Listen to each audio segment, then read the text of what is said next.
بسم اللہ الرحمن الرحیم رب اشرح لی صدری ویسر لی امری واحلل عقدۃ من لسانی یفقهوا قولی اما بعد فقد قال سبحانہ وتعالی وما خلقت الجن والانس الا لیعبدون. صلوات پڑھیں محمد وعلی محمد.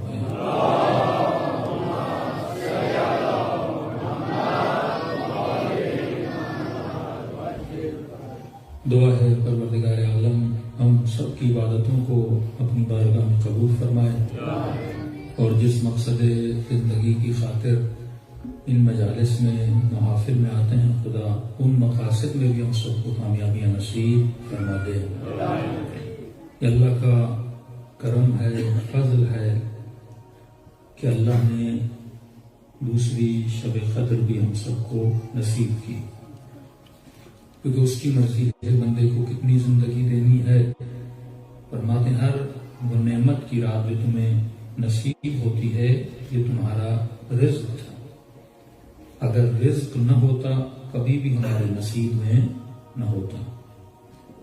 تبھی ہر دعا جب ہم کرتے ہیں تو لفظ آتا ہے اللہم ارزقنی، اے خدا مجھے رزق عطا کر.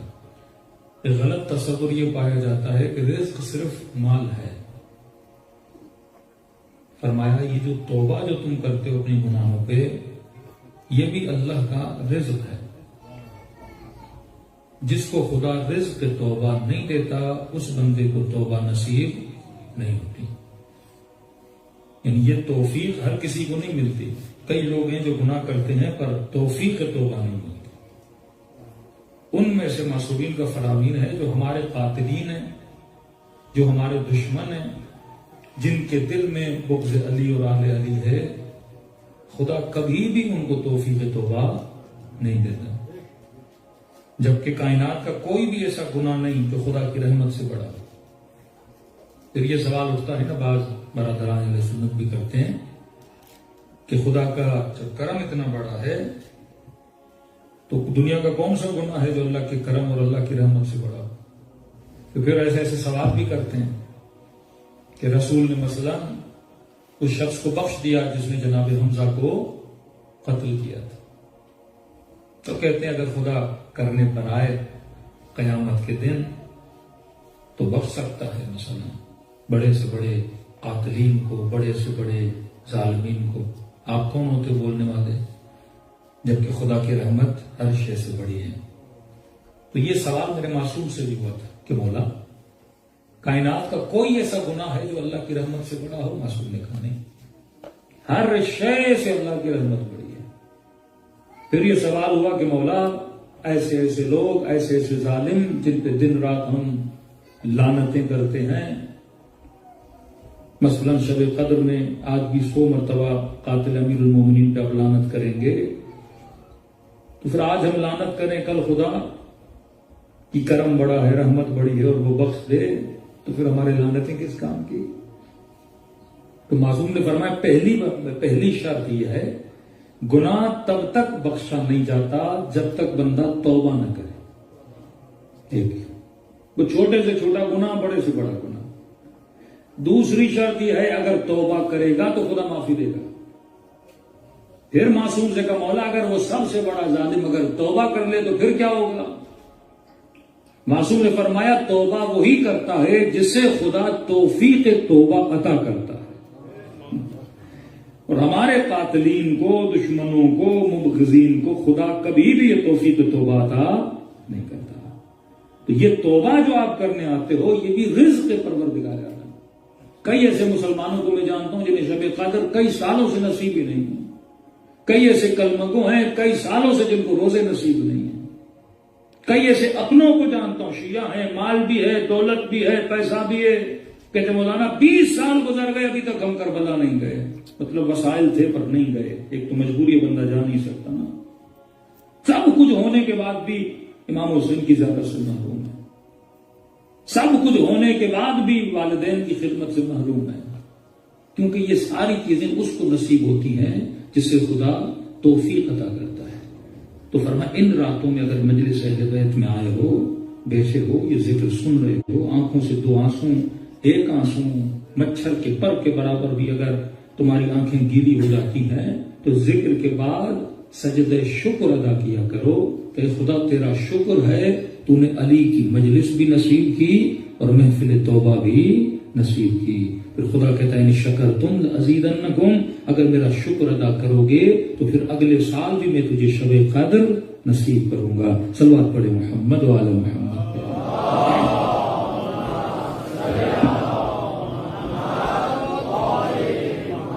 وعجل فرجهم، فرمایا کہ ہر شے کو ہم نے کسی نہ کسی مقصد کے لیے پیدا کیا.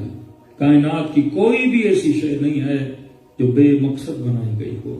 تو 5 منٹ کے لیے سوچو، جس وجود کو بنانے کے بعد یہ کہے کہ میں بہترین بنانے والا ہوں، میں بہترین خلق کرنے والا ہوں، وہ کس کا وجود تھا؟ وہ انسان کا وجود تھا. اب انسان 5 منٹ کے لیے سوچے. کل میں نے بڑی ڈیٹیل میں آپ کو بتایا کہ ہر شے کا کوئی نہ کوئی مقصد ہے. انسان یہ سوچے کہ میرے بننے کا مقصد کیا ہے. لیکن اس سے پہلے کہ میں یہ بتاؤں کہ انسان کے بننے کا مقصد کیا ہے، آپ یہ سوچئے کہ انسان کا سب سے بڑا دشمن کون ہے. کیونکہ دشمن کو پہچان لیں گے تو پھر آپ کو اپنے مقصد پہ چلنے کی آسانی ہوتی ہے. گاڑی کو روڈ پہ لے جانے کے ساتھ ساتھ اگر آپ ایک لانگ ٹریول پہ جا رہے ہیں تو اس پہ ٹائر بھی آپ اپنے ساتھ رکھ کے جاتے ہیں کہ گاڑی پنچر ہو گئی تو صحرا ہے، لمبا سفر ہے، ہزاروں کلومیٹر کا سفر ہے، کہیں ایسا نہ ہو کہ روڈ پہ رک جاؤں، اس پہ ٹائر آپ رکھتے ہو نا.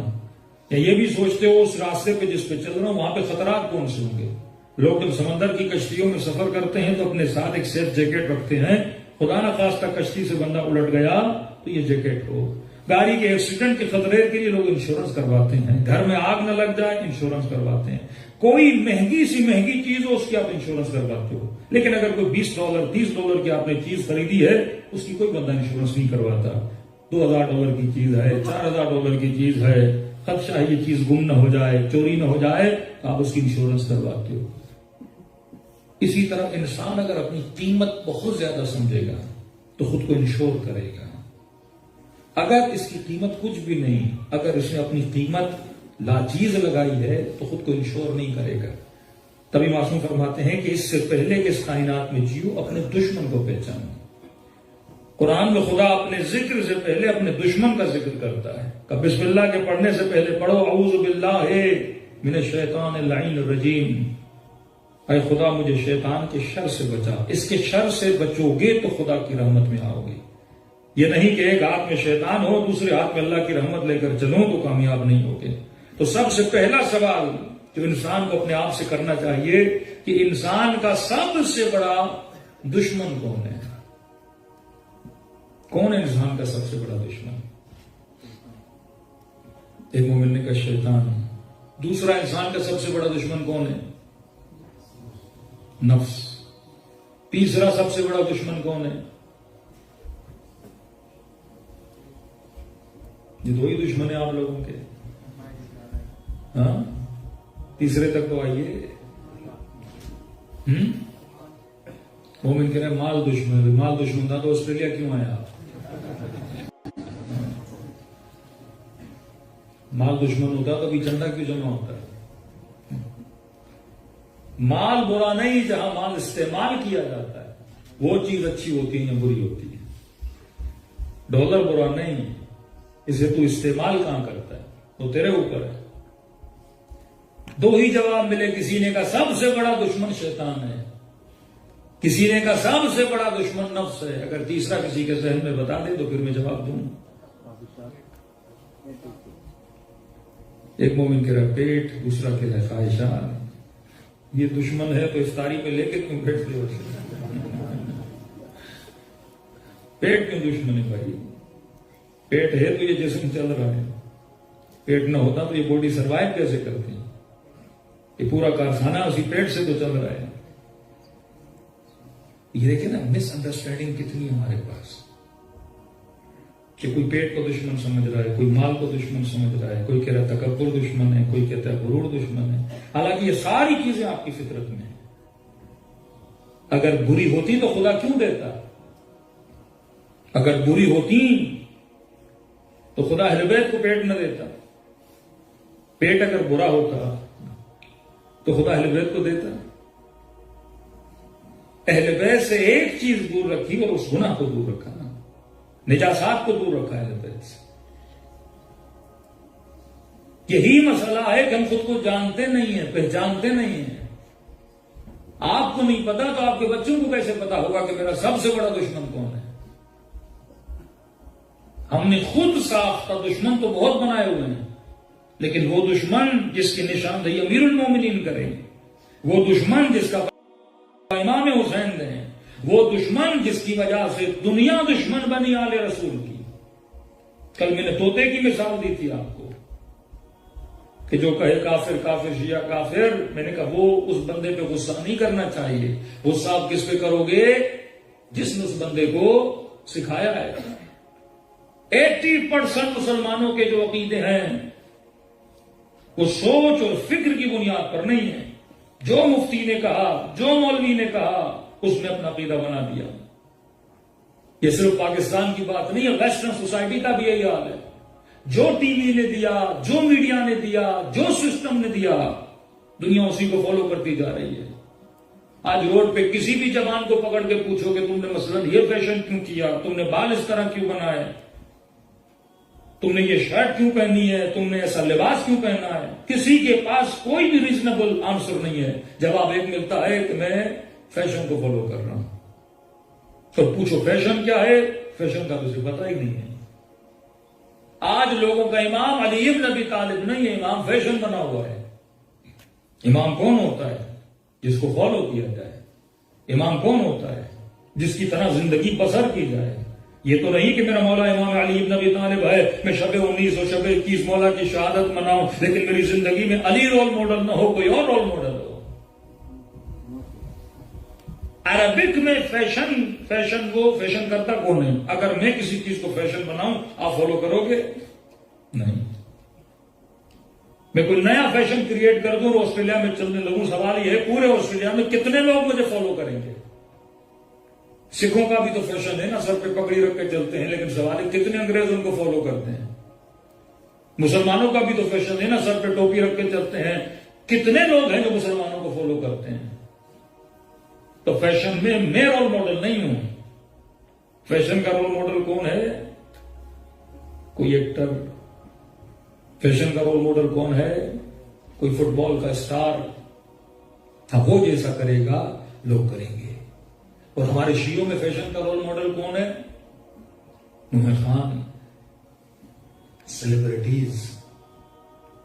ہر طبقے میں جب کوئی بندہ سیلیبریٹی بن جاتا ہے, مطلب اتنا مشہور ہو جاتا ہے کہ اس کی سب سے زیادہ فالوئنگ ہو جاتی ہے, پھر لوگ اس کو کیا بناتے ہیں؟ جو وہ کرتا ہے بندہ کرنا شروع ہو جاتا ہے. تبھی سب سے زیادہ ذمہ داری معاشرے میں کس پہ پڑتی ہے؟ جو سیلیبریٹی بن جاتا ہے. تبھی فرمایا ایک عالم کے لیے اتنی سختیاں لگا دی کہ روڈ پہ کھڑے ہو کے اس لباس میں کھانا بھی نہیں کھا سکتا, روڈ پہ کھڑے ہو کے اس لباس میں دوڑ بھی نہیں سکتا, ورنہ کھانا حلال ہے, دوڑنا حلال ہے. لیکن فرمایا نہیں, آواز کو اس طرح بلند نہیں کر سکتا, تہے نہیں لگا سکتا جس طرح ہم لوگ لگاتے ہیں, کیونکہ جب آپ سیلیبریٹی بن جاتے ہو تو بچوں اور جوانوں کے لیے رول ماڈل بن جاتے ہو, اور جب آپ رول ماڈل بن گئے تو اللہ کی سختیاں بڑھ جاتی ہیں. امت کے لیے نماز تہجد واجب نہیں, لیکن اپنے نبی پہ نماز تہجد کو کیا کر دیا؟ واجب کر دیا, کیونکہ رول ماڈل ہے. علی ابن ابی طالب کو معصوم بنایا کیونکہ رول ماڈل ہے. امام موسیٰ کاظم کو والکاظمین الغیظ, ان کو غصہ پینا پڑتا ہے, ان کو صبر کرنا پڑتا ہے. ان کے چہرے پر کوئی لعاب دہن پھینک دے, وہ ریئیکشن میں وہ نہیں کرتے جو اس بندے نے کیا, کیونکہ یہ کون ہے؟ رول ماڈل ہے. تو آج معاشرے کی سیلیبریٹیز جو ہیں وہ بچوں کے لیے فیشن بن جاتی ہیں. کسی بھی بندے سے آپ پوچھو گے اس کا جواب لاجیکل نہیں ہوگا. انسان کو نہیں پتا کہ میں کسے فالو کر رہا ہوں, کیونکہ انسان کو نہیں پتا کہ میرا سب سے بڑا دشمن کون ہے. آپ کا سب سے بڑا دشمن نہ شیطان ہے, آپ کے سب سے بڑا دشمن نہ نفس ہے, آپ کا سب سے بڑا دشمن یہودی بھی نہیں ہے, آپ کا سب سے بڑا دشمن کوئی وہابی بھی نہیں ہے. آپ بولو گے مولانا سر کاٹے بدن کاٹا, یہ آپ کے سب سے بڑے دشمن نہیں ہیں. امیر المومنین فرماتے ہیں انسان کا سب سے بڑا دشمن انسان کی اپنی جہالت ہے. تجھے شیطان تب گمراہ کرتا ہے جب تو جاہل ہوتا ہے، تیری نسلیں تب تباہ ہوتی ہیں جب نسلیں جاہل ہوتی ہیں۔ امام کا کام کیا ہے؟ امام کا کام یہ ہے کہ لوگوں کو علم دے تاکہ کل کوئی بھی جاہل آ کر اسے گمراہ نہ کر سکے۔ حجر ابن عدی کو جب علم ملا سر کٹا دیا پر علی کو نہیں چھوڑا کیونکہ علم آ چکا تھا۔ لیکن امام حسن جب جنگ لڑ رہے تھے کتنے ساتھی امام حسن کو چھوڑ کے چلے گئے کیونکہ صاحب علم نہیں تھے، صاحب معرفت نہیں تھے۔ تو فرمایا دنیا کا ہر بندہ تجھے گمراہ کرے گا اگر تو جاہل ہوگا۔ تیری سب سے بڑی طاقت ہے وہ طاقت علم ہے۔ پیسہ بڑی طاقت نہیں، دولت بڑی طاقت نہیں، اگر کوئی طاقت انسان کے لیے سب سے بڑی طاقت ہے وہ طاقت علم ہے۔ تبھی اہل بیت نے نہ شکل پہ، کبھی اہل بیت نے مال پہ، کبھی اہل بیت نے دولت پہ، کبھی اہل بیت نے حکومت پہ ناز نہیں کیا۔ آل رسول نے اگر کسی چیز پہ ناز کیا وہ علم کی دولت پہ ناز کیا کہ فرمایا انا مدینۃ العلم وعلی بابھا۔ اگر دنیا میں عزت چاہتے ہو تو صاحب علم بنو، اگر تیری نسلیں عالم بنیں گی دنیا تیری عزت کرے گی۔ اگر تیرے پاس دنیا کی سب سے بڑی ثروت اور دولت ہو سکتی ہے وہ علم ہے، کیونکہ علم کے ذریعے بندہ پیسہ بناتا ہے۔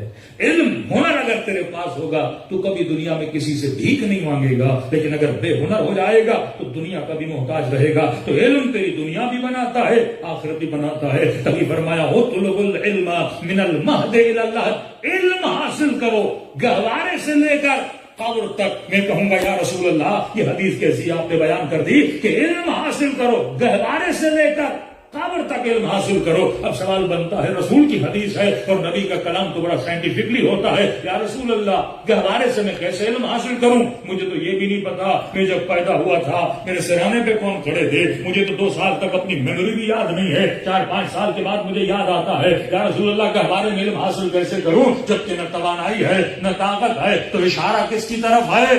بچے کی طرف نہیں ہے، اشارہ گہوارے کی طرف ہے۔ علم حاصل کرو گہوارے سے لے کر قبر تک، یعنی جب سے پیدا ہوئے اور جب تک دنیا میں ہو تو علم حاصل کرو۔ علماء فرماتی ہے جو گہوارے کی طرف اشارہ ہے مطلب صرف بچے کو علم حاصل نہیں کرنا، اشارہ گہوارے کی طرف ہے کہ جس گود میں بچہ پلے گا اس گود کو بھی ایک عالمہ کی گود ہونی چاہیے۔ بات اور پیچھے چلی گئی، مطلب اگر نسلیں عالم بنانا چاہتے ہو، کسی مومن سے کہا کہ جب آپ شادی کرنے جاتے ہو تو آپ کی نیت کیا ہوتی ہے؟ 2 نیتیں ہو سکتی ہیں، ایک نیت یہ ہے اپنے لیے بیوی ڈھونڈنے جا رہا ہوں، دوسری نیت یہ ہے اپنے بچوں کی ماں ڈھونڈنے جا رہا ہوں۔ زمین و آسمان کا فرق ہو جاتا ہے۔ ایک نیت یہ ہے صرف جسمانی لذت کے لیے شادی کر رہا ہوں، فرمایا اس نیت سے علی والا شادی نہیں کرتا۔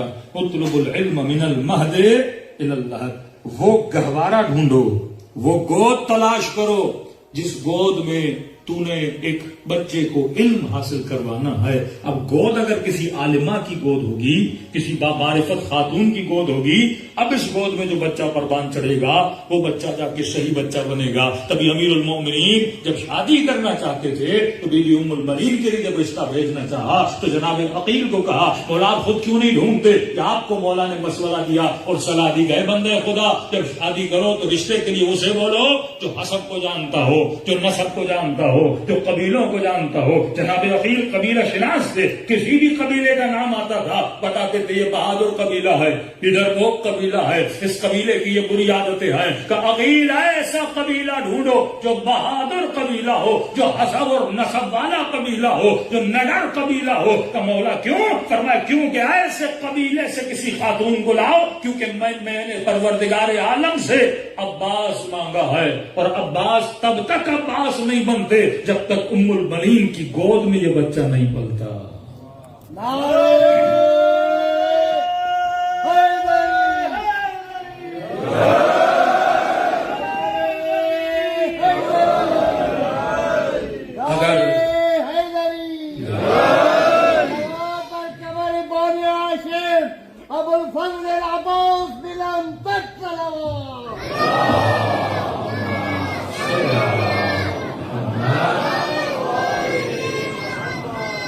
اگر عباس بنے، عباس کا بھی کمال ہے، لیکن زیادہ کمال بی بی ام البنین کا ہے، جس نے عباس جیسے بچے کو پروان چڑھایا۔ یہ نگاہ اہل بیت ہوتی تھی۔ کل میں نے گٹھلی کی مثال دی نا، ایک گٹھلی کو اگر عام بنانا ہے تو نے پورے انوائرمنٹ کو چیک کرنا ہے۔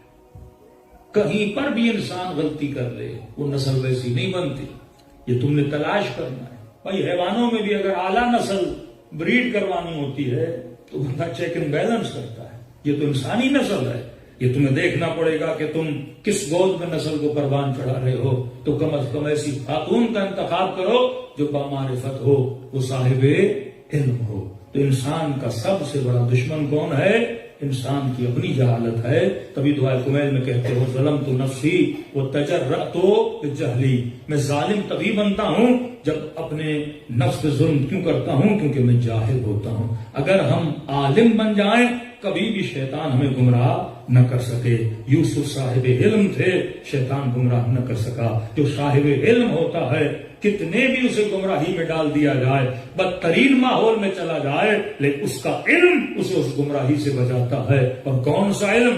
ہر علم نہیں۔ پھر میں نے کل جملہ کہا تھا، اگر علم شریف کو ملے تو اس کی شرافت بڑھتی ہے، اگر کمینے کو ملے تو اس کی کمینگی بڑھتی ہے۔ علم جاتا کہاں ہے؟ علم ظرف کے اندر جاتا ہے۔ علم کہاں آئے گا؟ ان ماتھوں میں آئے گا۔ علم کہاں آئے گا؟ ان قلوب میں آئے گا۔ اب علم حاصل کرنے سے پہلے اپنے وجود کو پاک کرنا ضروری ہے۔ دیکھیے یہ گلاس ہے، گلاس کے اندر پانی ہے، اب پانی پاک ہے اور گلاس نجس ہو تو پانی بھی نجس ہو جائے گا۔ اگر ظرف نجس ہو تو انسان کا جو مظروف ہے وہ بھی کیا ہو جاتا ہے؟ نجس ہو جاتا ہے۔ تو آپ نے علم حاصل کرنا ہے، آپ کا ظرف، آپ کا برتن کیا ہے؟ یہ بدن ہے، اور علم اس کے اندر جانا ہے۔ علم کہاں پہ آئے گا؟ آپ کے قلب کے اندر آئے گا۔ اگر قلب نجس ہے تو بندے کا علم بھی نجس ہو جاتا ہے۔ تبھی فرمایا قد افلح من زکاها وقد خاب من دساها، پہلے کا فالہمها فجورها وتقواها، انسان کے اندر فجور بھی ہے، انسان کے اندر تقویٰ بھی ہے۔ اب ان دونوں چیزوں میں سے تم نے ایک چیز کو انتخاب کرنا ہے، اپنے وجود کو پاک و پاکیزہ بنانا ہے۔ اب وجود کا برتن جب پاک ہو گیا، اب اس کے اندر علی کا علم آئے گا تو علم انسان کو کمال تک لے کر چلا جائے گا۔ کتنے ایسے آپ کو ملیں گے جو شاگرد تھے میرے چھٹے امام کے لیکن امام کے دشمن بنے؟ کتنے ایسے ملیں گے جنہوں نے مکتب رسول میں درس حاصل کیا لیکن دشمن اہل بیت بنے کیونکہ ظروف پاک نہیں تھے۔ ہر بندہ رسول کے ساتھ بیٹھنے کے ساتھ پاک نہیں ہو جاتا۔ کتنے لوگ تھے سگے سگے چچا تھے، نبی کے ساتھ گھوم رہے تھے لیکن دشمن رسول بنے کیونکہ ان کے ظروف پاک نہیں تھے۔ تو اہل بیت سب سے پہلا کام یہ کرتے ہیں قد افلح من زکاها، انسان کا تزکیہ کرتے ہیں۔ کیوں فرمایا سورہ جمعہ میں کہ حبیب تیرا کام کیا ہے؟ یزکیہم ویعلمہم الکتاب والحکمہ، پہلی ذمہ داری یہ ہے کہ تو ان کا تزکیہ کرے۔ ویعلمہم الکتاب والحکمہ، پھر انہیں علم سکھائے، پھر انہیں حکمت سکھائے۔ یعنی پہلی منزل تزکیہ ہے، دوسری منزل تعلیم ہے، تیسری منزل حکمت ہے۔ تو تب جا کے صاحب حکمت بنے گا۔ لیکن اگر ظرف پاک نہیں ہے، علم آیا تو حکمت نہیں آئے گی۔ اگر ظرف نجس ہے، علم آئے گا تو غلط فتوے دے گا۔ الذین یشترون بآیات اللہ ثمنا قلیلا، جو خدا کی آیتوں کو مال کی لالچ میں بیچ دیتے ہیں، جو خدا کی آیتوں کو لالچ میں آ کر بیچ دیتے ہیں۔ قاضی شرح عالم تھا، کتنا علم تھا لیکن تزکیہ نہیں تھا، ظرف پاک نہیں تھا۔ مال دنیا کی لالچ میں آ کر اس نے فتویٰ دیا کہ حسین واجب القتل ہے۔ تو صرف علم کافی نہیں ہے، انسان کا تزکیہ ہونا ضروری ہے۔ تبھی امام زمانہ فرماتے ہیں میں غیبت کبریٰ میں جا رہا ہوں، اب مولا کس کی تقلید کرے؟ مسئلے کس سے پوچھیں؟ فقہی مسائل کی ڈسکشن کس سے کریں؟ فرمایا میرے جانے کے بعد جو ہماری اخبار میں، ہماری احادیث میں، ہماری روایت میں مہارت رکھتا ہو جسے آپ مجتہد بولتے ہو، فرمایا ہر مجتہد کے پیچھے نہ لگنا۔ مولا کس سے پوچھوں؟ فرمایا صائنا لنفسہ، جس نے اپنے وجود کا تزکیہ کیا ہو، جو صاحب تقویٰ ہو، جس نے اپنے وجود کو عصمت کا شکار کیا ہو، جس نے ہر گناہ سے دوری اختیار کی ہو، جس کو تو نے کبھی گناہ کرتے ہوئے نہ دیکھا ہو، جو عادل ہو، جو متقی ہو۔ کیوں؟ کیونکہ یہ پھر ہماری روایات میں خیانت نہیں کرے گا مال اور دولت کی لالچ کی وجہ سے۔ تو پہلی منزل ہے اپنے ظرف کو پاک کرنا، دوسری منزل ہے اس ظرف میں علم کو نازل کرنا، اور جب علم آئے گا اب خدا تجھے حکمت عطا کرے گا، اور جب تو صاحب حکمت بنے گا پھر تم میں سے کوئی حبیب ابن مظاہر بنے گا، کوئی سلمان فارسی بنے گا، کوئی میں سمیت تمار بنے گا۔ پھر جب دعائے ندبہ پڑھو گے تو لطف ملے گا کہ قیامت کے دن علی اور علی کے شیعہ نور کے منبروں پہ بیٹھے ہوں گے کہ پوری دنیا رش کھائے گی۔ اے کاش ہم بھی علی کے شیعہ ہوتے. نعرے حیدری، نعرے حیدری، صلوات بر شاہ نجف علی المرتضی بلند تر صلوات.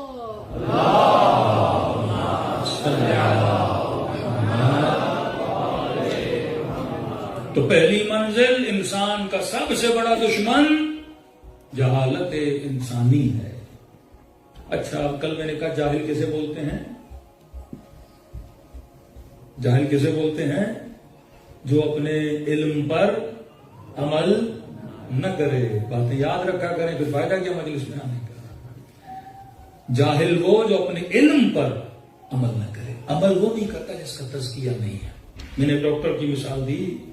ایک بندہ ڈاکٹر کے پاس گیا کہ ڈاکٹر صاحب بیمار ہوں، پھیپھڑوں میں تکلیف ہے، کہ کیا کرتے ہو، کیا کھاتے ہو، کیا پیتے ہو؟ کہ ڈاکٹر صاحب سگریٹ کا عادی ہوں.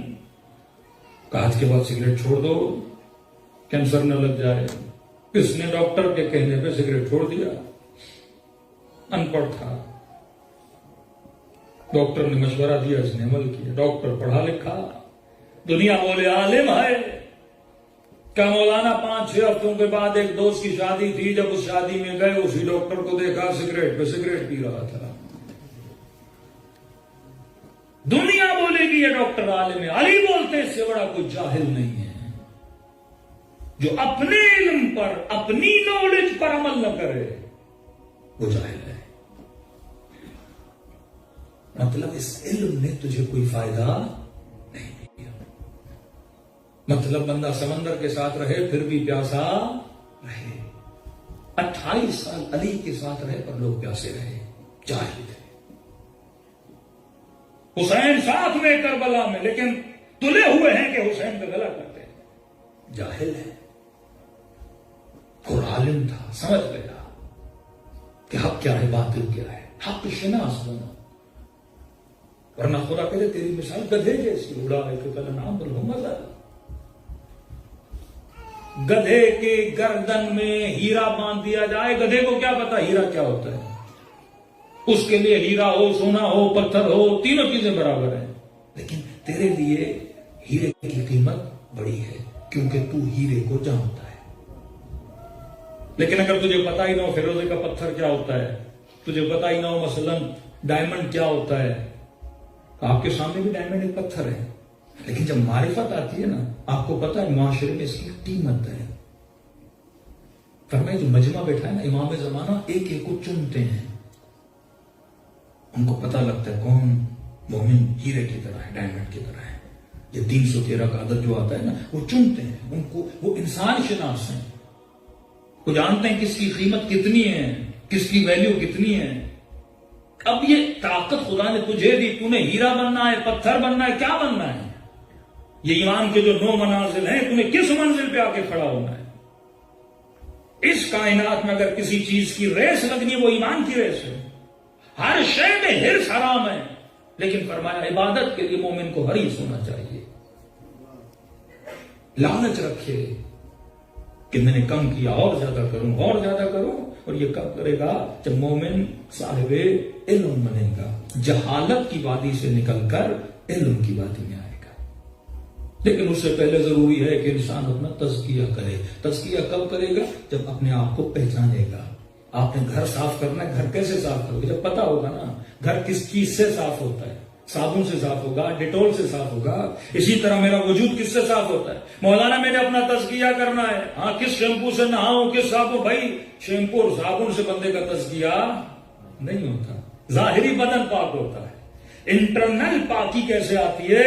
جب انسان علم میں معرفت النفس کو حاصل کرے، اپنے نفس کے علم کو حاصل کرے. کل میں نے ایک سوال چھوڑا تھا، جن لوگوں نے تھوڑی زحمت کی ہوگی گھروں میں جا کے سوچا ہوگا، اچھی بات ہے. جنہوں نے نہیں سوچا تو آج ہم سوچنے پہ مجبور کریں گے اس مجلس میں. میں نے سوال کیا کہ انگریز اگر آپ پوچھو گے کہ ہیومن کی ڈیفینیشن کیا ہے، انسان کی ڈیفینیشن کیا ہے، وہ کیا کہتے ہیں؟ انسان کی ڈیفینیشن کیا ہے؟ Just a body. انسان باڈی ہے. تبھی یہ جو کچھ اس باڈی کے ساتھ جو حال کرتا ہے اس باڈی کا، یہ بھی قیامت کے دن جسم چیخے گا خدا ہے میں اس لیے بناتا ہوں. سارے ملکوں کے نقشے اس باڈی پہ بنوانے ہیں اس نے. سر سے ٹیٹو شروع کرتا ہے پاؤں تک. جگہ جگہ اس باڈی میں کلپس لگانا پوری باڈی کو سوراخ سوراخ کر دیتا ہے کہ ظلم انسان اس جسم سے کرتا ہے. پر بھائی جسم اللہ کی امانت ہے.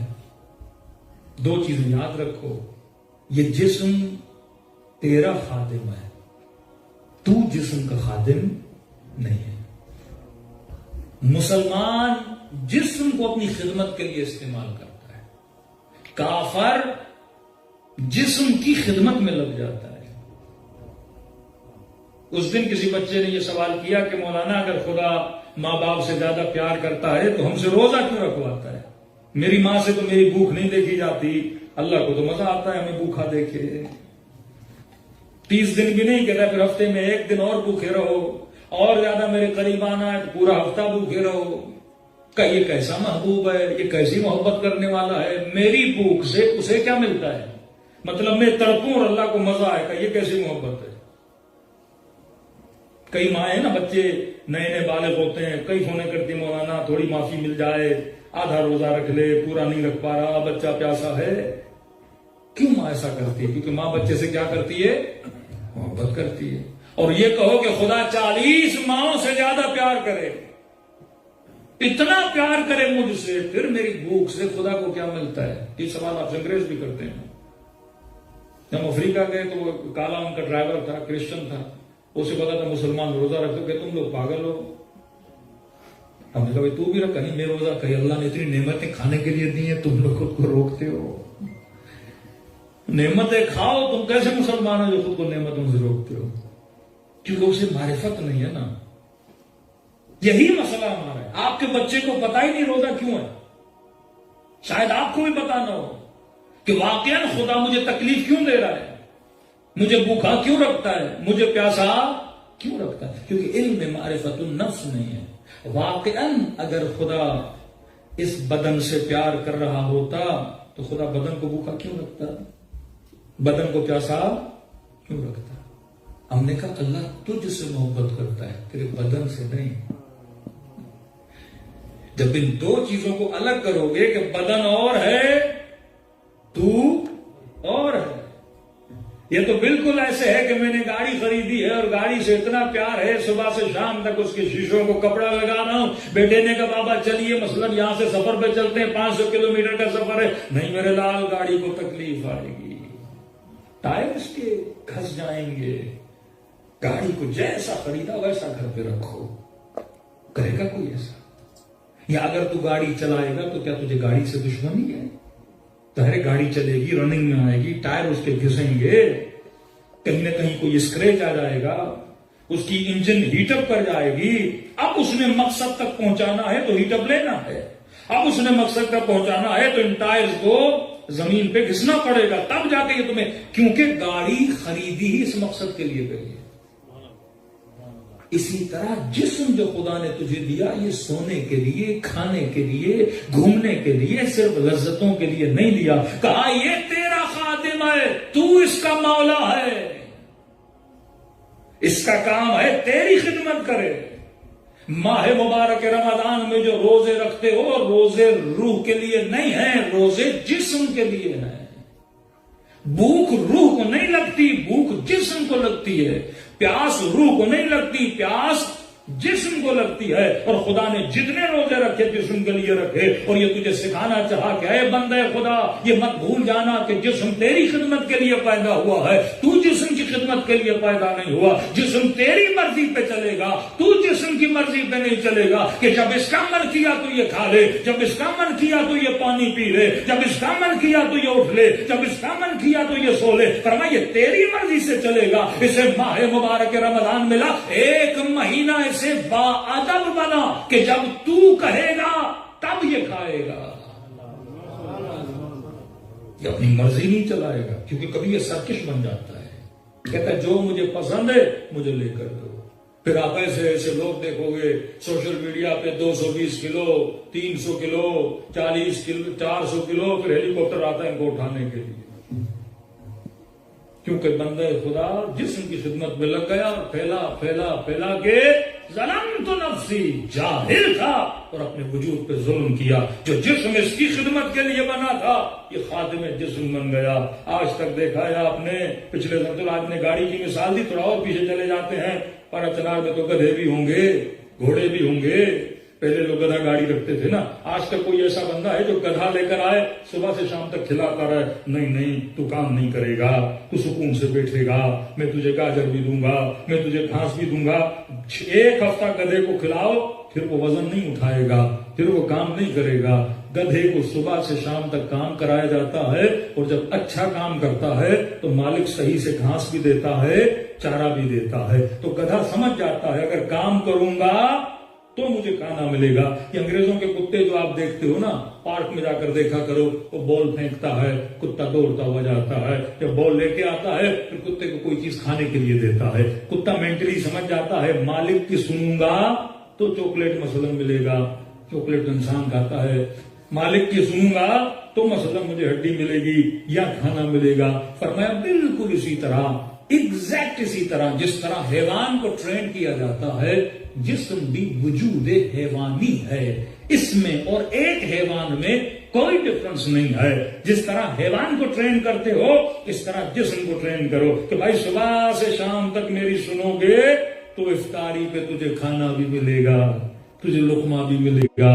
اگر میری سنو گے تو تجھے دوں گا. اب جسم جب ٹرینڈ ہو گیا، اسی کو تقویٰ بولتے ہیں کہ یہ اپنی مرضی نہ چلائے، یہ تیری مرضی چلائے. تبھی علماء فرماتے ہیں اسے کبھی کبھی سزا بھی دیا کرو. کیسے؟ مثلا کسی کو نکاح حرام کی عادت ہے، کسی کو غیبت کی عادت ہے، کسی کو گالی کی عادت ہے، کسی کو نشے کی عادت ہے، مختلف بری عادتیں تیرے وجود میں ہے. اب جسم کو نشہ پسند، جسم کو گالی دینا پسند، جسم کو حرام میں مبتلا ہونا پسند. یہ تو خواہشات کا غلام ہے اور خواہشوں کو پورا کرنا چاہتا ہے. اب تو شروع کرنا چاہتا ہے اس کا تزکیہ کرنا، جسم کو اپنے کنٹرول میں لانا چاہتا ہے. امیر المومنین حضرت علامہ فرماتے ہیں یہ سرکش حیوان ہے، اگر کنٹرول نہیں کرے گا جو سرکش گھوڑے کی طرح ہے تو تجھے دوڑاتا ہوا جائے گا اور زمین پہ گرا بھی دے گا اور تجھے مار بھی دے گا. لیکن اگر اسی گھوڑے کو کنٹرول کر دو تو یہ کبھی دلدل بنتا ہے، کبھی ذوالجناح بن جاتا ہے. اسی طرح اپنے جسم کو کنٹرول کر، یہ تیری مرضی سے چلے. اگر تیری مرضی سے چلے گا، اگر نہ چلے فرمائے اسے سزا دے. مثلا کسی کو نکاح حرام کی عادت ہے، مثلا کسی کو غیبت کی عادت ہے، گالی دینے کی عادت ہے، نامحرم سے بات کرنے کی، کوئی بھی انسان کی بری عادت ہے.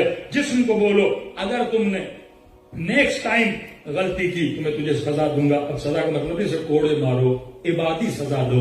اگر تم نے غلطی کی، اب یہ دیکھو سب سے زیادہ مشکل کام تیرے لیے کون سا ہے؟ ہو سکتا ہے کسی کے لیے روزہ رکھنا بڑا مشکل ہو. اب بولو اگر تم نے یہ گناہ کیا 3 دن میں اپنے اوپر واجب کرتا ہوں کہ کیا رکھوں گا؟ روزہ رکھوں گا. واللہ ایک بار روزہ رکھو گے اگلی بار یہ غلطی نہیں کرے گا. دیکھیے جس طرح آپ کے فائن لگائے جاتے ہیں نا، اچھے سے اچھا بگڑا ہوا بندہ شریف ہو جاتا ہے. یہ الگ ٹاپک ہے، میں نے اس کی مثال رجب میں دی تھی. کیسے انسان کو کنٹرول کیا جاتا ہے؟ جو آپ کا محبوب ہے نا وہ آپ کو کنٹرول کرتا ہے، یہ ذہن رکھیے. جس کا عشق آپ کے وجود میں ہے نا وہ آپ کو فلی کنٹرول کرتا ہے.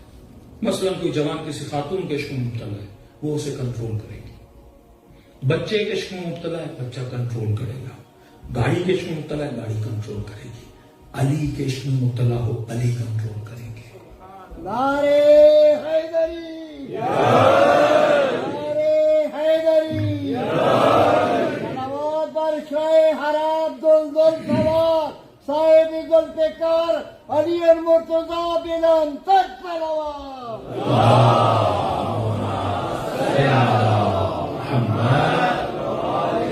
ایک پریکٹیکل مثال دوں تاکہ بعض اوقات مثال میں ساری بحث انسان سمجھ جاتا ہے. دیکھو آپ اصل ہے کنٹرول، روح کنٹرول کرے باڈی کو. اب اس کنٹرول کے لیے علم کا ہونا ضروری ہے، نالج جسے کہتے ہیں علم معرفت النفس. یہ مراتب جب پھر انسان لذتیں الہی اسے ادا ہوتی ہیں. پھر دل پہ اللہ اپنے چشموں کو ظاہر کر دیتا ہے. پھر انسان رات کو سوتا ہے تو خواب کے عالم میں اس کی روح کبھی کربلا جاتی ہے، کبھی حجت خدا سے مل کے آتی ہے، کبھی رسول کی زیارت کر کے آتی ہے. کیونکہ میں چھوٹی مثال دیتا ہوں، اگر چڑیا چھوٹی سی ہے لیکن اسے اڑنے کی طاقت ہے، لیکن چڑیا کے پر میں پتھر باندھ دو اس کی طاقت اڑ نہیں پائے گی. اسی طرح اگر جسم نے ہماری روح کو باندھا ہوا ہے، یہ روح کبھی پرواز نہیں کر سکے گی. آسان مثال دوں، ٹاپک کہیں اور نکل جائے گا، لیکن کیونکہ کنٹرول کو آپ سمجھیں کہ آپ کو کنٹرول کون کرتا ہے؟ جس کا پیار زیادہ ہوتا ہے، جس کی اہمیت زیادہ ہوتی ہے. تو جسم کو سزا دینے کے لیے، مثلا ایک کو آئس کریم پسند ہے، کسی کو گوشت پسند ہے، ہفتے میں ایک بار گوشت کھائے بغیر رہ نہیں سکتا، ہاں، تو سزا دینے کے لیے ان چیزوں سے دور کرو. مثلا بولو 40 دن میں یہ چیز نہیں کھاؤں گا، اگر تم یہ گناہ کرو گے، ون ٹائم اگر اسے سزا دو گے، دوبارہ جسم سمجھ جاتا ہے کہ میں نے وہ غلطی نہیں کرنی. اسی لیے فرمایا 40 دن بری عادت کو نکالنے کے لیے کافی ہے، اور 40 دن اچھی عادت کو ڈالنے کے لیے کافی ہے. یہ سائیکولوجیکلی پروفڈ ہے. اگر کوئی اچھی عادت نکالنی ہے 40 دن، اچھی عادت لانی ہے 40 دن، بری عادت نکالنی ہے 40 دن. سگریٹ پینے کی عادت ہے 40 دن تحمل کرو، نہ پیو، عادت نکل جائے گی. غیبت کی عادت ہے 40 دن نہ کرو، غیبت نکل جائے گی. نگاہ حرام کی عادت ہے 40 ڈیز اپنے اوپر کنٹرول کرو، عادت، کیونکہ پھر آپ کو عادت پڑ جاتی ہے. جس طرح آپ گاڑی چلاتے ہو، پہلی مرتبہ جب نئی گاڑی چلاتے ہو تو آپ کو دیکھنا پڑتا ہے کلچ کہاں ہے، بریک کہاں ہے، گیئر کہاں ہے. اب تو سارا سلسلہ آٹو ہو گیا، لیکن پہلے آپ کو چیک اینڈ بیلنس کرنا پڑتا تھا. لیکن چلاتے چلاتے چلاتے جسم کو عادت پڑ جاتی ہے. اب سامنے کوئی انسان آیا، کوئی حیوان آیا، کوئی بائک پہ آ گیا، کوئی سائیکل پہ آ گیا، آٹومیٹیکلی آپ کا پاؤں بڑھے گا اور بریک کو لگا دے گا. آپ نے پاؤں کو کہنے کی ضرورت نہیں ہے، نیچے بریک کو دیکھنے کی بھی ضرورت نہیں ہے. اسی کو عصمت بولتے ہیں، اسی کو ملکہ بولتے ہیں کہ آٹومیٹیکلی آپ کے اعضاء خود کو گناہ سے بچانا شروع کر دیں گے. ایک مرتبہ نامحرم پہ نگاہ پڑی، دل کرے گا بندہ دیکھے، لیکن آپ کوشش کرو گے نہ دیکھوں. 40 ڈیز تک جب آنکھوں کو عادت دلا دو گے، اب دوستوں کے ساتھ جاؤ گے، رفیق کے ساتھ جاؤ گے، اچانک کوئی نامحرم گزر گئی، اب آپ کو سوچنے کی بھی ضرورت نہیں ہے، آنکھوں کے اندر حیا آ جائے گا، یہ خود بخود جھکنا شروع کر دیں گی. جب آٹومیٹیکلی گاڑی کے پارٹس کی طرح جب اپنے باڈی کے پارٹس کو عادت دلا دو گے، اسی کو تقویٰ بولتے ہیں. اب چھوٹی سی مثال دوں کہ انسان جس چیز کی محبت اپنے دل میں ڈال دیتا ہے وہی انسان کی باڈی کو کنٹرول کرتی ہے. میں نے کئی بار مثال دی ہے کہ میں نے کہا پرتھ گئے اور ہمارے ایک مومن تھے، رات کے 2 بجے گاڑی چلا رہے تھے اور سگنل ریڈ ہوا تو انہوں نے گاڑی اپنی روک دی.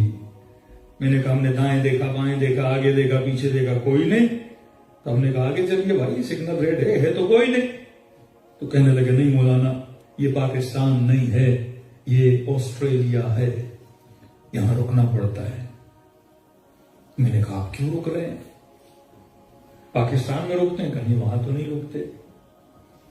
میں نے کہا اتنی شرافت، اتنی تہذیب. میں نے کہا جب پاکستان واپس جاتے ہو یہ شرافت واقعا ساتھ لے کے جاتے ہو؟ کہا مولانا ہاں لے کے جاتے ہیں، پر 1 ہفتے کے لیے، پھر ویسے ہی ہو جاتے ہیں جیسے تھے. کس نے اتنا شریف بنایا؟ سوچ نہیں ہوا. وہ ان کا سسٹم، کوئی کہتا ہے کیمرہ. کیمرے تو پاکستان میں بھی ہیں، سگنل تو پاکستان میں بھی ہے، لا تو پاکستان میں بھی ہے، پولیس تو پاکستان میں بھی ہے. پینلٹی. تو میں نے اسی مومن سے پوچھا، میں نے کہا واقعاً اتنا شریف آپ کو کس نے بنایا؟ تو اس نے جواب دیا کہ مولانا جس محبت کی وجہ سے آسٹریلیا آئے، اگر سگنل توڑوں گا میری اسی محبت کو تکلیف ہوگی. کہ اتنی محنت کر کے آئے، پیسہ کمائے نا، اب سگنل توڑوں گا $400 $500 کئی دنوں کی کنجی کمائی کیا ہو جائے گی؟ چلی جائے گی. تو سسٹم کنٹرول نہیں کرتا. یہ پورا ویسٹرن سسٹم جو لوگوں کو کنٹرول کرتے ہیں وہ مال کے ذریعے کنٹرول کرتے ہیں، کیونکہ یہاں پیسہ بنتا ہے اور پھر اسی پیسے کے ذریعے سسٹم کو کنٹرول کیا جاتا ہے. دیکھو کتنا آپ کا بدن شریف ہو جاتا ہے جب آپ ریڈ سگنل کو دیکھتے ہو.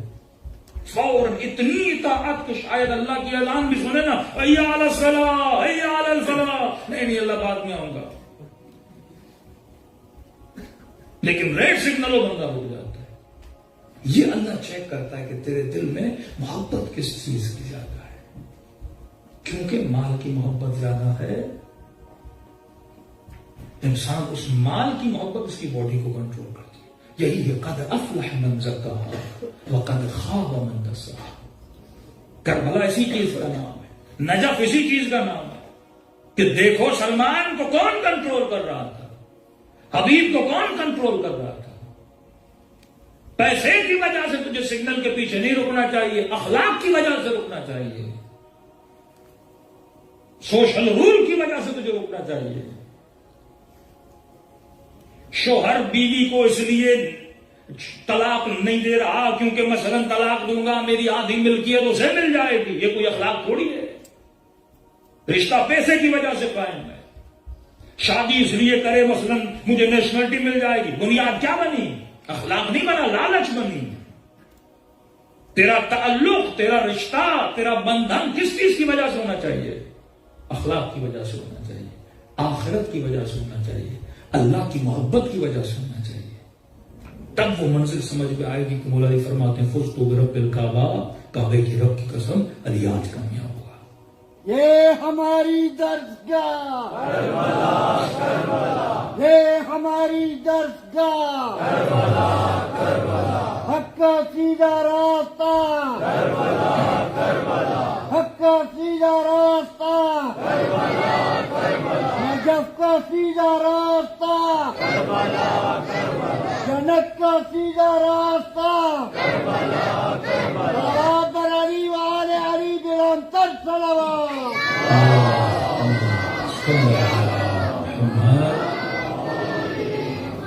خلاصہ کلام، انسان کا سب سے بڑا دشمن اس کی جہالت، انسان کا سب سے بڑا دوست علم. اور علم جہاں پہ حاصل کرنا ہے، بدن اس کا ظرف ہے، اس ظرف کو پاک کرنا ضروری ہے. ظرف کو پاک کرنے کا علم ہے تزکیہ. تزکیے کا علم اگر کہیں سے ملے گا تو وہ باب مدینۃ العلم سے ملے گا. جتنے صوفیاء کرام ہیں سب کے لنک کس سے ملتے ہیں؟ امیر المومنین سے. بڑے بڑے اولیاء ان کی قبور پہ چلے جائیں، کس کی فضیلت میں قصیدے پڑے ہوئے ہیں؟ علی بن ابی طالب کی. کیونکہ یہ علم اہل بیت اور انبیاء کے علاوہ آپ کو کوئی نہیں دے سکتا. اصحاب کی عزت ہماری آنکھوں پر، لیکن اصحاب نے بھی اگر تزکیے کا علم لیا تو اہل بیت رسول سے علم لیا. اب تعریف انسان میں نے کہا، آج تعریف بیان کرتے ہیں، کل اس کی تفصیل میں چلے جائیں گے. سب سے پہلے یہ دیکھو کہ فرق انسان اور فرق حیوان کیا. خدا نے مختلف مراتب سے تجھے پیدا کیا. مولا میر کا جملہ فرماتے ہیں خدا رحمت کرے اس بندے پر.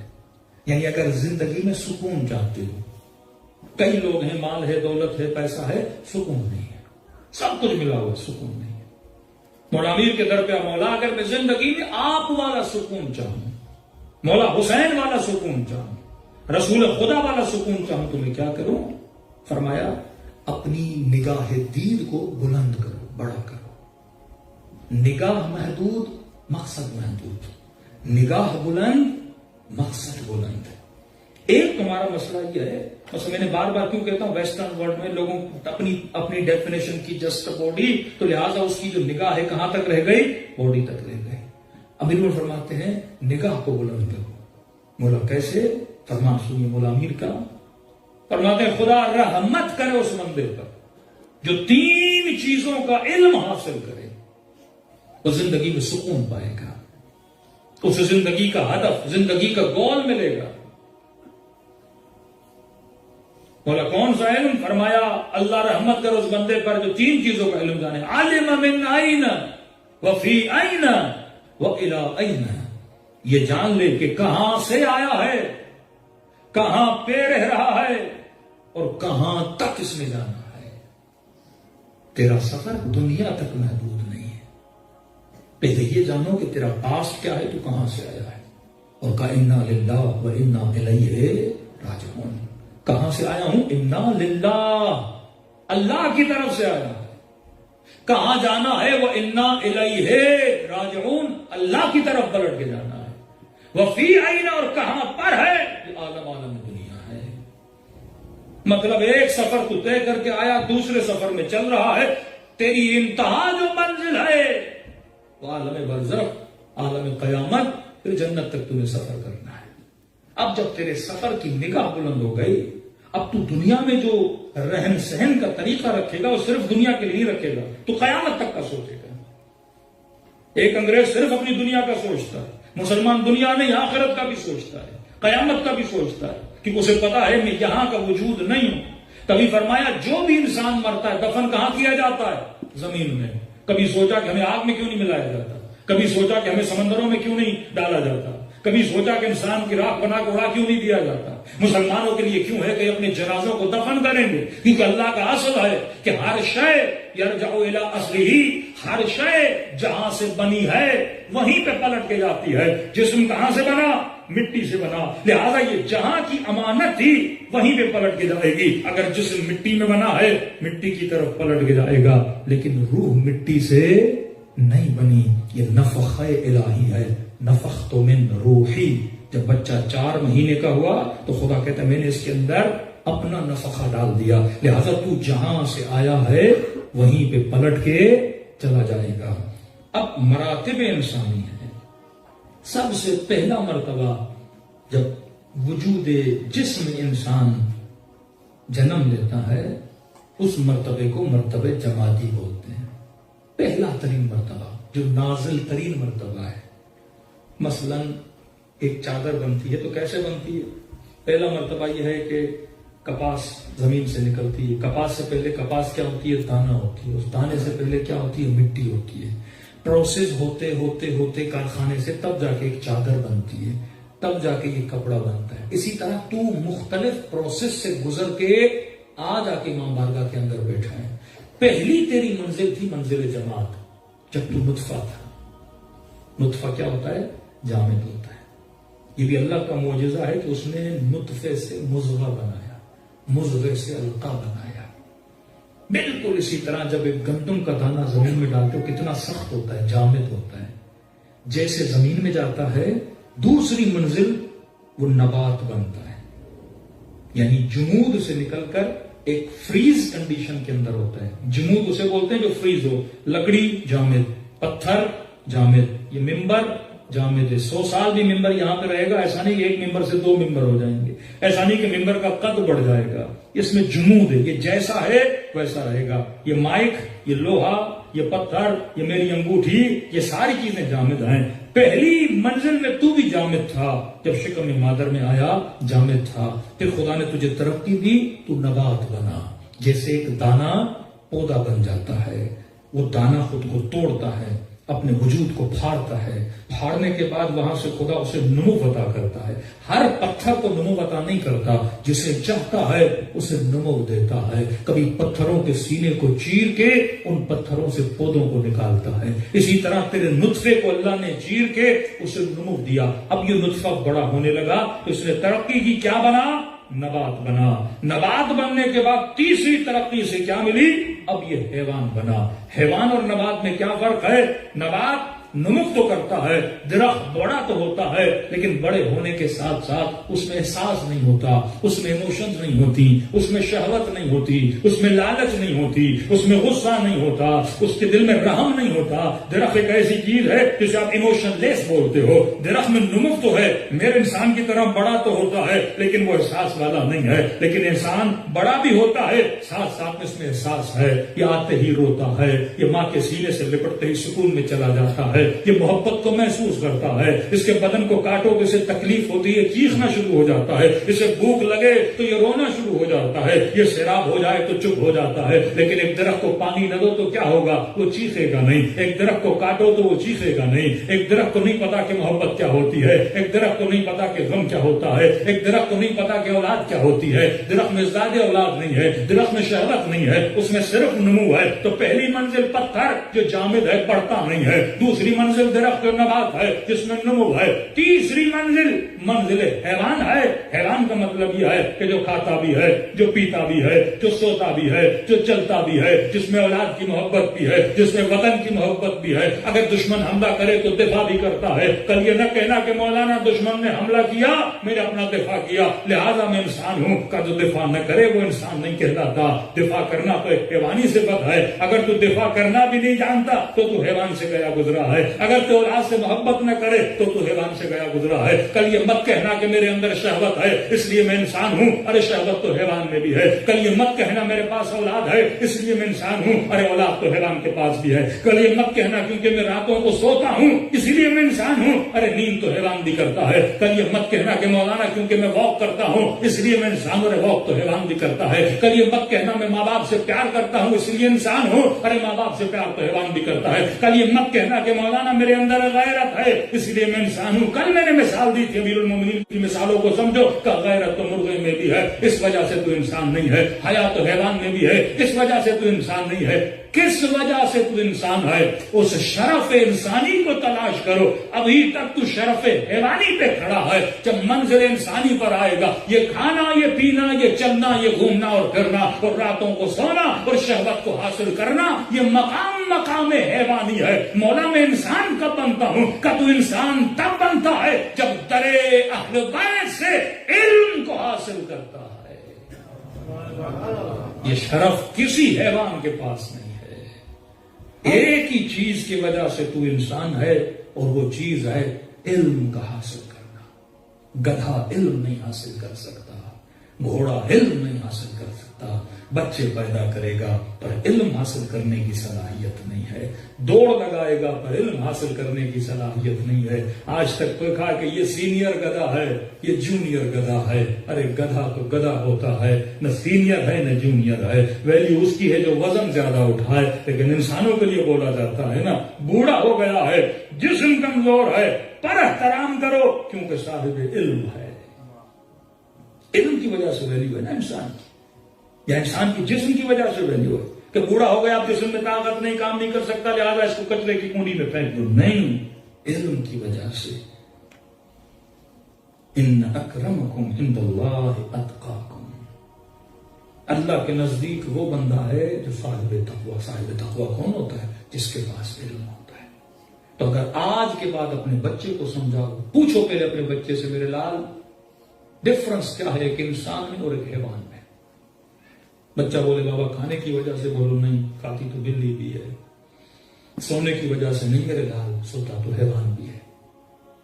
یہ اسپورٹ کھیلتے ہو، محنت کرتے ہو، دوڑ لگاتے ہو، اس کی وجہ سے انسان نہیں. جنگلوں میں چلے جاؤ کتنے حیوان کھیلتے ہیں دوڑتے ہیں. گوشت کھانے کی وجہ سے انسان نہیں میرے لال، شیر بھی تو گوشت کھاتا ہے. شادی کی وجہ سے نہیں میرے لال، حیوان بھی تو شادی کرتا ہے. اولاد پیدا کر نہیں میرے لال، حیوان بھی تو اولاد پیدا کرتا ہے. اسے یہ فرق سمجھاؤ کہ انسان تب بنتا ہے جب انسان علم حاصل کرتا ہے اور اس علم سے اپنی تربیت کرتا ہے. دنیا کی ایک یونیورسٹی دکھاؤ جو گدھوں کے لیے بنی ہو، ایک اسکول دکھاؤ جو گدھوں کے لیے بنا ہو. میں مثال دیتا ہوں، فضیلت کا نقطہ بھی ہے. میں کہتا ہوں ایک گدھے کو کسی میڈیکل یونیورسٹی کے اندر باندھ دو، 10 سال کے بعد آ کر گدھے کو اس یونیورسٹی سے لے کر جاؤ، 10 سال کے بعد گدھا رہے گا. کمال یہ نہیں تو یونیورسٹی کے ساتھ کتنا رہا، کمال یہ نہیں تو پروفیسر کے ساتھ کتنا رہا، کمال یہ نہیں تو امام کے ساتھ کتنا رہا، کمال یہ نہیں تو نبی کے ساتھ کتنا رہا. اگر تو علم حاصل نہ کرے تو تجھ میں اور گدھے میں کوئی فرق نہیں ہے. یہی شیعہ فلسفی ہے. دوسرے مسلمان کیا کہتے ہیں؟ نہیں، اگر کسی بڑی شخصیت کے ساتھ رہا تو محترم ہے. ہم کہتے ہیں نہیں، جناب عزیر اور جناب عزیر کے گدھے کو 100 سال خدا نے سلا دیا. جب اٹھایا تو گدھا بن کے اٹھا، نبی بن کے اٹھا.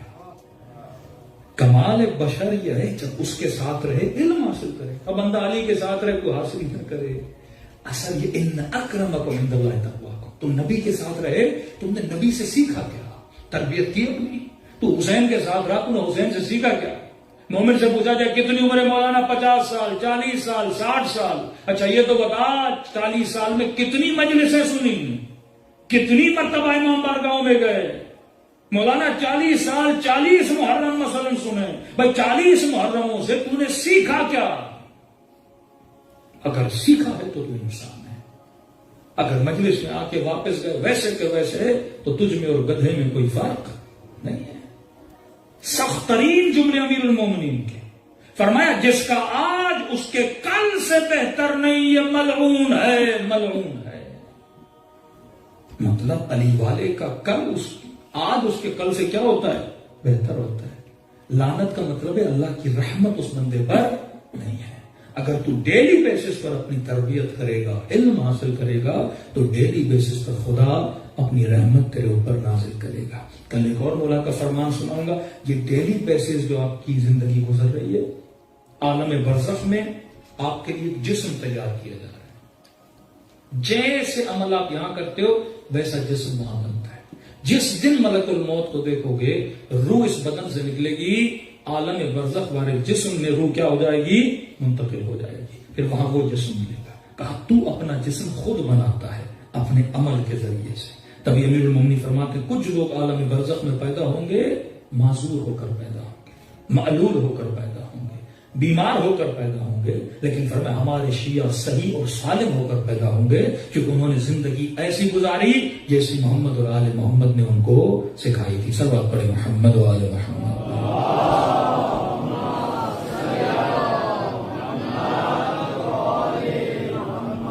آج اگر کوئی بھی آپ سے پوچھے کہ ڈیفینیشن آف ہیومن کیا ہے، انسان کی ڈیفینیشن کیا ہے، تو آپ بولیے انسان ایک ایسا وجود ہے جس میں تربیت پانے کی صلاحیت موجود ہے۔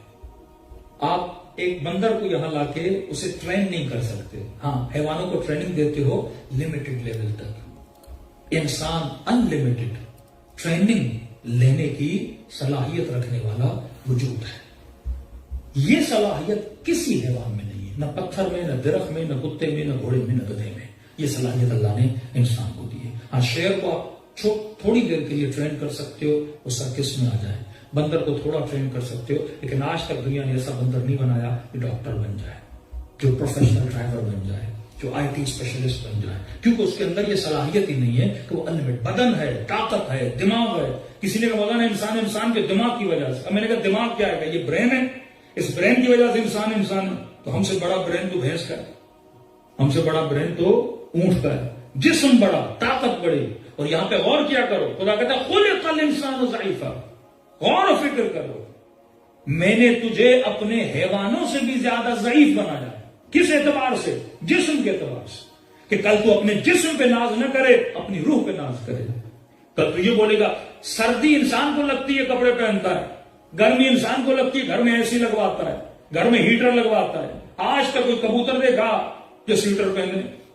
آج تک کوئی بطخ دیکھی؟ مائنس پانی کے اندر بطخیں چلتی ہیں، سردی نہیں لگتی۔ اللہ نے بطخ کے جسم کو مجھ سے زیادہ طاقتور بنایا، ایک کبوتر کی پرواز مجھ سے زیادہ بلند ہے۔ کیوں؟ یہ آپ کو بتانے کے لیے کہ جسم کی وجہ سے تو انسان نہیں ہے، جسم کی وجہ سے میں تجھے کرامت نہیں دے رہا۔ اگر جسم تیرا افضل ہوتا تو حیوانوں سے زیادہ افضل ہوتا، تو ڈائناسور جتنا وجود رکھتا اور سارے حیوانوں کو کھا دیتا، لیکن تیرے جسم کی وجہ سے تو طاقتور نہیں ہے۔ خلق الانسان ضعیفا، میں نے جان بوجھ کے تجھے ضعیف بنایا، لیکن اس ضعف کے باوجود تو سارے حیوانوں کو کنٹرول کرتا ہے۔ تو ہواؤں میں جہاز اڑاتا ہے، تو سمندروں میں کشتیاں چلاتا ہے، تو شیر کو سرکس میں لا کے کھڑا کر دیتا ہے، تو گھوڑوں سے خدمت لیتا ہے، تو گدھوں سے خدمت لیتا ہے، تو ہاتھیوں کو کھلونا بنا کے ان سے کام لیتا ہے۔ کس چیز کی وجہ سے؟ برین کی وجہ سے۔ یہ وہ چیز ہے جو میں نے تجھے دی ہے، اور اس چیز کو جتنا مضبوط کرے گا تجھے انلمیٹڈ سیکھنے کا پاور دیا۔ اب ایک بندہ پوری زندگی میں $10 ملین جمع کر لے، لیکن اپنے وجود میں سیکھنے کا پاور نہ لائے کہ تم انسان اس وجہ سے تھے کہ تو انلمیٹڈ تربیت پا سکے، اور انلمیٹڈ تربیت پانے کی صلاحیت دی، اور تجھے سکھانے کے لیے انلمیٹڈ علم والا علی جیسا امام بھی عطا کیا۔ یعنی یہ نہیں کہ وہ اسکول بنائے اور تجھے ٹیچر نہ دے، تجھے صلاحیت دی اور سکھانے کے لیے امیر المومنین دیا۔ تبھی فرمایا ڈیلی بیسس پر آدھا پیج تو پڑھو علم حاصل کرنے کا۔ انگریزوں کو آپ نے دیکھا ہے، کوئی اخبار پڑھ رہا ہوتا ہے، کوئی کتاب پڑھ رہا ہوتا ہے۔ اب کیونکہ وہ اہل بیت سے دور ہیں، وہ علم حاصل نہیں کر پا رہے۔ آپ کے پاس اہل بیت ہیں لیکن ہم علم پڑھ نہیں رہے، ان کو پڑھنے کی عادت ہے، وہ اہل بیت سے دور ہیں۔ ہمارے پاس اہل بیت ہیں، پڑھنے کی عادت نہیں۔ ایک مومن کہہ رہے میں ٹرین میں بیٹھا تھا، ایک انگریز خاتون تھی، وہ بک پڑھ اپنا نیوز پیپر رکھ کے پڑھ رہی تھی، اس کے ساتھ اس کی بیٹی تھی 5-6 سال کی، اور بیٹی کے پاس چھوٹی سی کتاب تھی، وہ کتاب پڑھ رہی تھی۔ کہتے مولانا میں سوچنے پہ مجبور ہو گیا کہ ہم بچوں کو بول بول کے تھک جاتے ہیں، وہ کچھ پڑھتی نہیں، اور یہ بچی اتنی شرافت سے ماں کے ساتھ بیٹھ رہی ہے، پڑھ رہی ہے۔ کہتا میں نے اس انگریز خاتون سے پوچھا آپ نے ایسا کیا کیا، آپ نے ایسا بچی کو کیا بولا کہ آپ کی بچی بڑے آرام سے بیٹھ کر کتاب پڑھ رہی ہے؟ کہ اس نے مجھے انگلش میں کہا they don't listen، بچے سنتے نہیں ہیں، بچے دیکھتے ہیں۔ جب یہ مجھے پڑھتا ہوا دیکھے گی تو یہ کیا کرے گی؟ بچوں کا برین کاپی پیسٹ ہوتا ہے، کبھی بھی اسے سکھایا مت کر یہ کرو وہ نہ کرو، الٹا کرے گا، بولو کہ کب یہاں نہیں رکھو، الٹا نیچے پھینک دے گا۔ اس کی سائیکی پوری الٹ کرنے کی اسے عادت ہوتی ہے۔ آپ وہ کرو، بچہ آپ کو دیکھ کے کرے گا۔ امام حسین واجب نماز مسجد میں پڑھتے تھے، مستحب نماز گھر میں پڑھتے تھے۔ کسی نے پوچھا بولا مسجد میں پڑھے؟ فرمایا نہیں، گھر میں میری سکینہ انتظار کرتی ہے۔ یہ عادت ڈالو اپنے اندر۔ جرمنی کا مومن کہتے مولانا میں جاب کرتا تھا کافی شاپ پہ، کہتا ایک کیا سسٹم ہے نا، کہتا رات کو گھر جاؤں بچے سو رہے ہیں، صبح کو میں اٹھتا تھا، وہ مجھ سے پہلے نکل کے اسکول چلے جاتے تھے۔ کہتا ہے ہفتہ ہفتہ نہ میں اپنی بیٹی کو دیکھتا تھا نہ بیٹی مجھے دیکھتی تھی، ایک روٹین بن چکی تھی۔ کہتا ہے ایک دن اتفاق سے طبیعت خراب تھی، میں جاب پہ نہیں گیا، جلدی گھر آیا۔ جب گھر آیا تو میری بیٹی نے مجھے دیکھا اور مجھے بولنے لگی کہ بابا، اچھا اپنی امی کو بولنے لگی امی بابا لگتا ہے آج گھر سونے آئے۔ کہ وہ ڈیلی یہ سمجھتی تھی میں گھر پہ سوتا ہی نہیں ہوں۔ کہتا ہے اس دن یہ جملہ سن کے اللہ نے مجھے ہدایت دی، میں نے کہا آج کے بعد جاب نہیں کروں گا۔ کہتے مولانا پھر میں نے اپنا بزنس شروع کیا، اب الحمدللہ بیٹی مجھے بھی دیکھتی ہے، میں بیٹی کو دیکھتا ہوں۔ پوری زندگی نوکروں کی طرح گزار دوں، نہ بیٹی تجھے دیکھے نہ تو اولاد کو دیکھے۔ پھر کس طرح وہ تربیت دو گے جو امام حسین علیہ السلام دیتے تھے؟ گھر جاتے تھے، مصلی بچھاتے تھے، آگے حسین بیٹھتے تھے، ساتھ میں سکینہ بیٹھتی تھی۔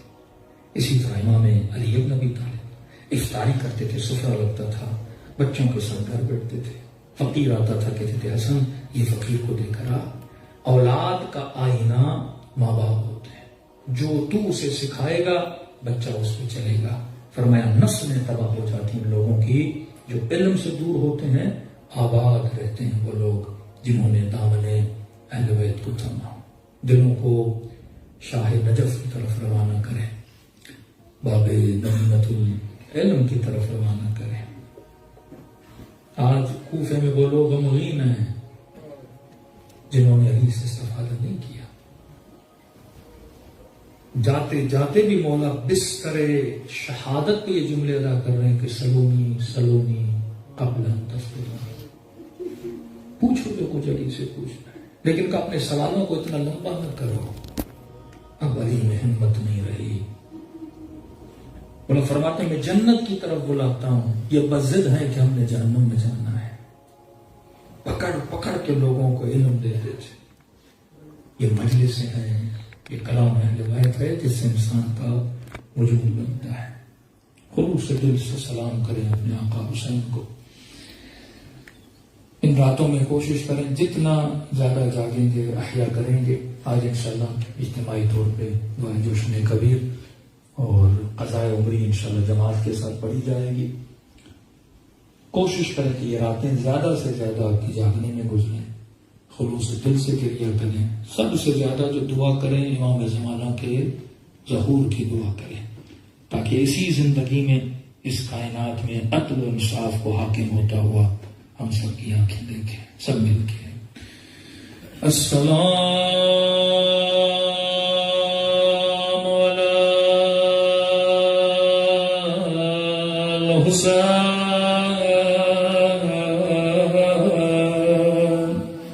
وعلی علی ابن الحسین وعلی اولاد وعلی اصحاب بلند آواز سے سلام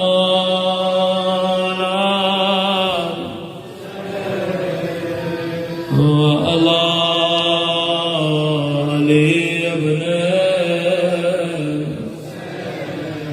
وعلى